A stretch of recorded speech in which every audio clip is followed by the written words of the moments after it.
Hey, it's James, Father's Rights and Resources, hashtag how I got custody.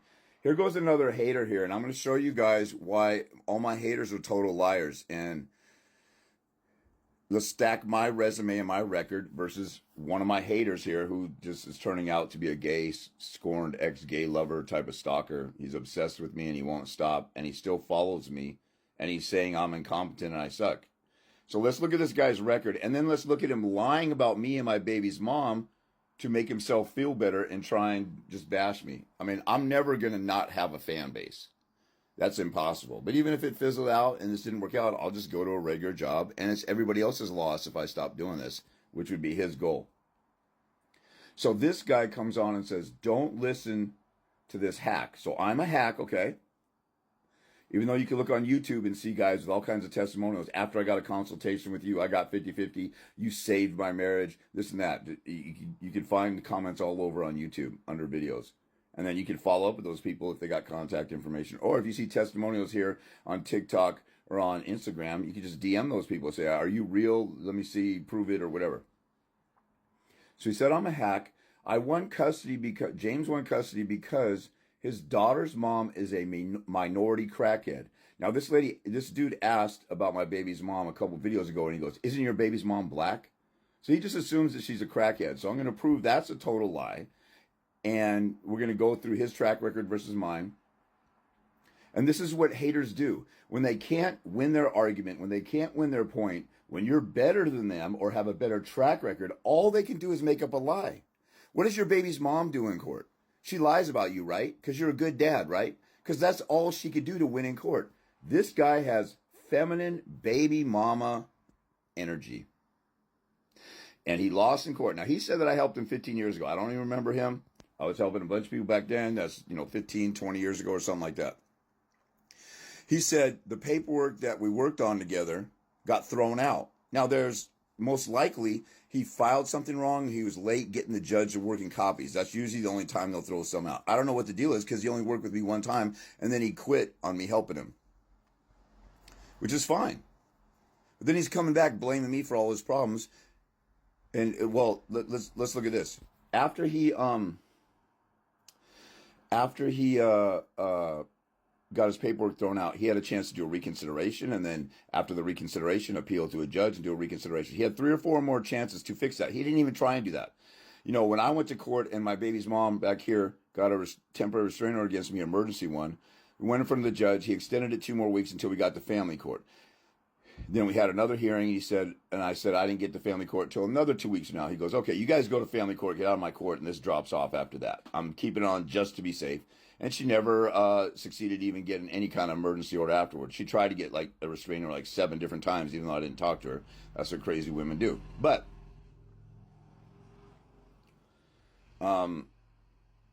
so then I went to family court, got 0 visitation, appeal to a judge. The mother showed up with an attorney, and then it got continued. So I basically had 4 or 5 failures in a row, but I didn't quit. It took me, and then I got 5 days a week. So I persevered and kept at it for 2.5 months. This guy, after 1 hearing and he lost, he quit like a little bitch. Okay, he quit. So then he says in other previous posts that he spent $30,000 or $20,000 or $30,000 on 3 different attorneys. And he's on 2 hours of supervised visits. And it's all my fault. Is he going on here bashing all the other attorneys and doing a campaign against them? No. He spent years with these other attorneys, got with me one time, quit like a little bitch on that because he's a quitter, quit on his kid.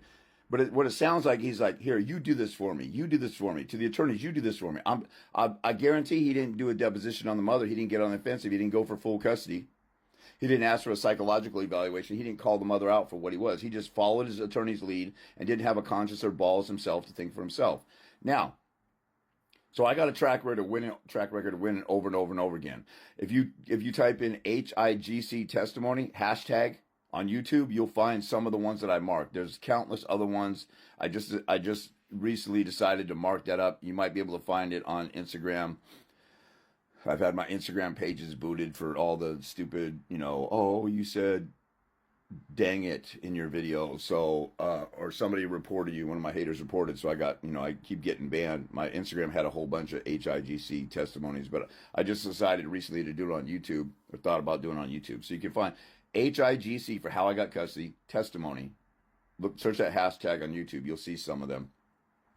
But I had countless people. When I had that interview with Pearl, about 10 people got on there and said, you saved my marriage. This guy's the real deal. I got 50-50. All kinds of people. So the fact that people have won means that some stuff that I'm talking about and doing has worked.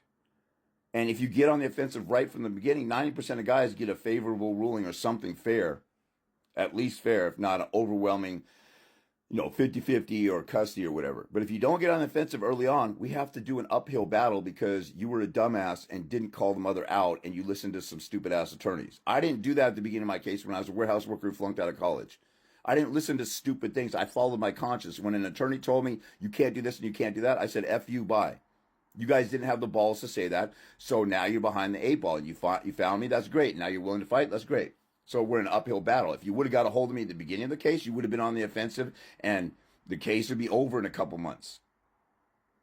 But this guy, he went with me once and he lost and he probably did something wrong. Or it could have been just the judge was crazy. So you go in front of another judge, but he didn't try that. Now, let's look at his allegation. My baby's mom's a crackhead because she's black. Racist piece of shit. Okay, so there's my baby's mom with our daughter. We only took one picture together a long time ago. Let me see if I can pull it. Okay, so here's the only picture we ever took together. This is like 1999, and people didn't have cell phones that took pictures and stuff. That's the controlling sister in the background sneaking up behind us and giving a thumbs down at this formal dinner that our church had. So that's my baby's mom, Sedaris, Sid Wright, Sederis. Her name is so unique, you can probably find on the internet, find her on the internet. So there's a picture of her with our baby, and obviously that's the same child. So let's take a look at Sedaris's LinkedIn, and her nickname is Sid for short. So her full name is Sedaris, Sederis. So let's take a look at her LinkedIn. She's a human resource professional out of Seattle. This guy said she's a crackhead, and that I only won because she's a crackhead. So here we go. Now, this is public. I just Googled LinkedIn and typed her name in. I've never even looked at this before. So let's see, activity, SPHR. I don't even know what that is. So, these are comments. I don't even know. As an accomplished human resource professional, I found my success having been achieved here we go.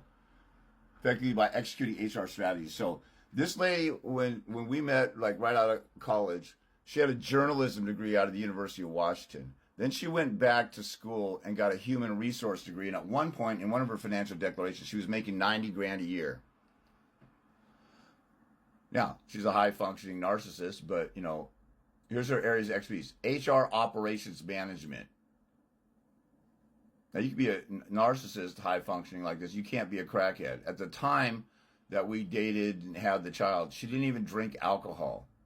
She's extremely articulate. This guy says she's a black crackhead. I just wanted to see if she has her official degrees on here.